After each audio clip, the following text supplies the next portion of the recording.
Here's the conversation. I am trying to sort out in my mind what exactly makes a car a girl car, because they undeniably exist. And my dad knows more about cars than most people, for sure. So we were talking about it. And what I started this conversation with, I was talking about, because I'm in the process of considering finally replacing my old 2004 Honda Element.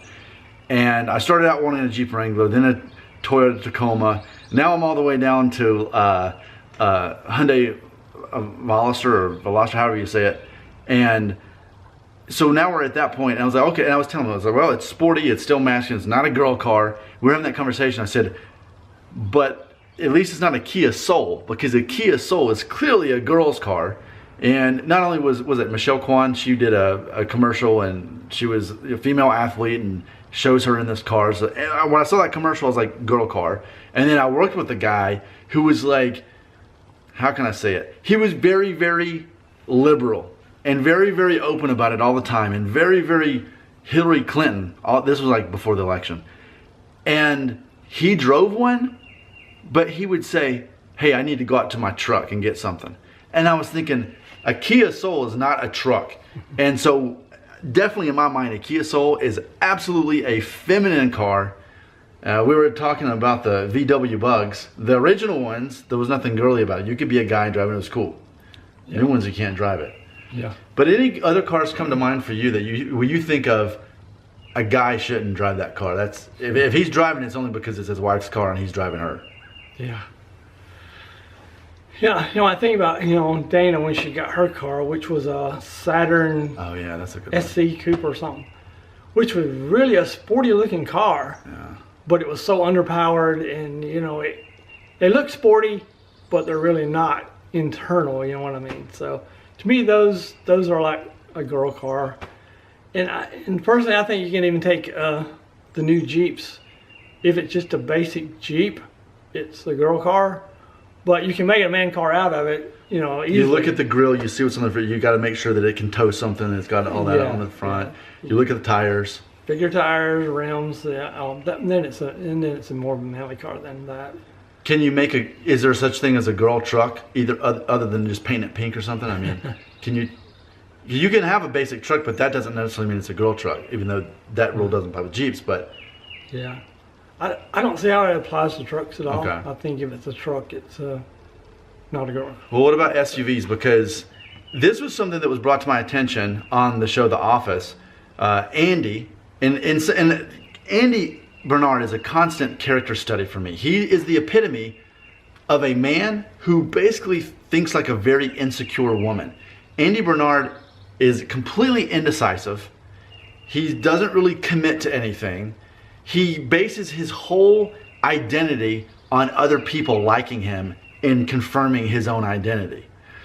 So Andy Bernard is a great character, but he's also completely pathetic. And by the final season, you see that come to true fruition with Andy Bernard. I say all that because it's important to what I'm about to say now. When he first debuted in around season 3, his car was a Nissan Xterra. And Dwight, though he's a clown, Dwight Schrute definitely symbolizes hyper-masculinity. At least in his own mind, he's this alpha male, Dwight Schrute.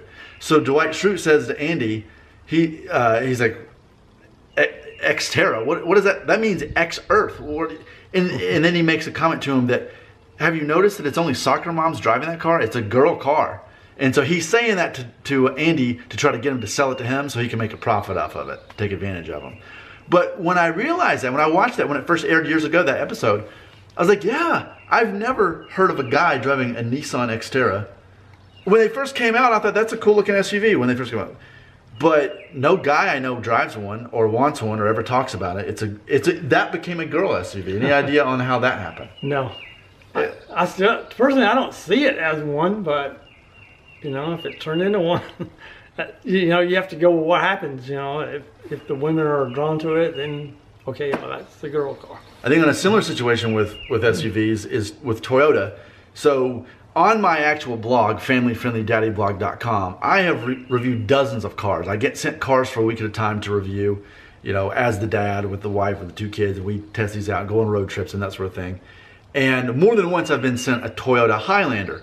And what's funny is, as I've talked to other people about Highlanders, I've noticed that immediately women praise the Highlander. Oh, I love this. This is great. I love this. What's funny is, I wasn't that crazy about it. It felt very girly to drive. I can't explain it, but it just was. Meanwhile, I've driven Toyotas, their minivans, and I didn't even feel like emasculated in any way by driving this minivan. But for some reason, that Highlander, it just felt like a soccer mom SUV, because there's this whole concept that they want to make cars or SUVs that men would drive, but ultimately it's more on the weekend because the wife likes to drive it. So maybe that's what, if women specifically like to drive a kind of vehicle, men kind of sense that and just like step away. That maybe that's what it is. Yeah. It creates its own version just by who likes it. Yeah. It's not maybe, It wasn't that it was specifically not masculine, but it was gender neutral enough to draw in women who didn't want to drive a car, and they saw this Nissan Xterra, and I thought, oh, okay, that's safe enough for me, but still, it's kind of tough, but not tough enough for a guy to actually drive. So, I mean, there's got to be so many more examples of these cars, and obviously I want you to leave comments and we can maybe even explore this further. But it is interesting because I think when car companies make these cars, they don't, obviously there's certain ones they specifically want men to drive. That's undeniable. So many pickup trucks and sports cars are for men. Well, what about this? What about newer Corvettes? What would you say about those? Because I have a theory and we haven't talked about it. What would you say about newer Corvettes? Well, I mean, they're definitely manly, but with all the technology today, there's so much set for women too, because they're so much easier to drive than what they used to be when they were just a small, overpowered, sports car that was actually hard to handle, without some driving skills. But nowadays, most cars, they have so much. You don't have so much control of the car. They do their own. They control themselves. So it's still a manly car, definitely a manly car, but easy accessible for women. Yeah, because see, where I live in Nashville, anytime I drive to work, I'm going to see about 2 or 3 Corvettes. There's a lot of Corvettes in Nashville, but I've noticed at least 1 out of 3 are driven by women, and at least 1 out of 3 are yellow. Like, I'm not saying that it can't be a masculine car and be yellow. I'm not saying that. But it's specifically, I'm seeing women drive yellow Corvettes. That's a trend that I see. So there's something about that is drawing in women to drive these. Yeah. And now I don't personally know these women, but in my mind, here's where my mind goes. I'm thinking these are women that are basically, in their middle-aged, they're middle-aged women, but it's almost like they got divorced and they took part of the settlement. Like that's totally how it seems. In the same way that men have these midlife crises and we get the car, it's almost like that's the woman's version of a midlife crisis. She got divorced. Well, I'm gonna get a Corvette. Like that's really how it comes across. Yeah, I could totally be wrong. Yeah. So, there's this idea of, and I think it is interesting that like there's this struggle of masculine energy that goes in with cars. Cars are typically, especially starting out, a masculine idea. But then they had to make sure that they eventually started appealing to women.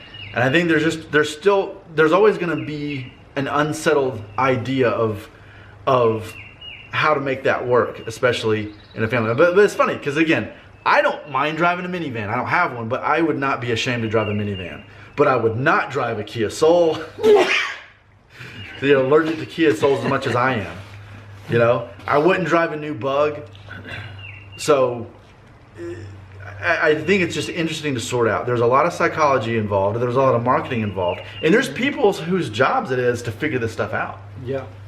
I mean, even what colors you make a car. I mean, because with any car, like, they're going to come in, 5 basic colors for that year and model, something like that? Yeah. And they determine, like, well, we want it to be blue. Well, how blue can it be without turning to where it's teal? Then it becomes more feminine in some degree sometimes, If a pickup truck's the wrong color, it may keep certain men from buying it. That sort of thing. Exactly. Yeah. So that's where we're at. That's our 10-minute conversation. You can take it from here in the comment section. Let's think about more girly cars. What exactly makes a girly car, other than females are more drawn to it specifically, therefore men just kind of stand back and let them take it. So you got more to add? It belongs right here in the comment section.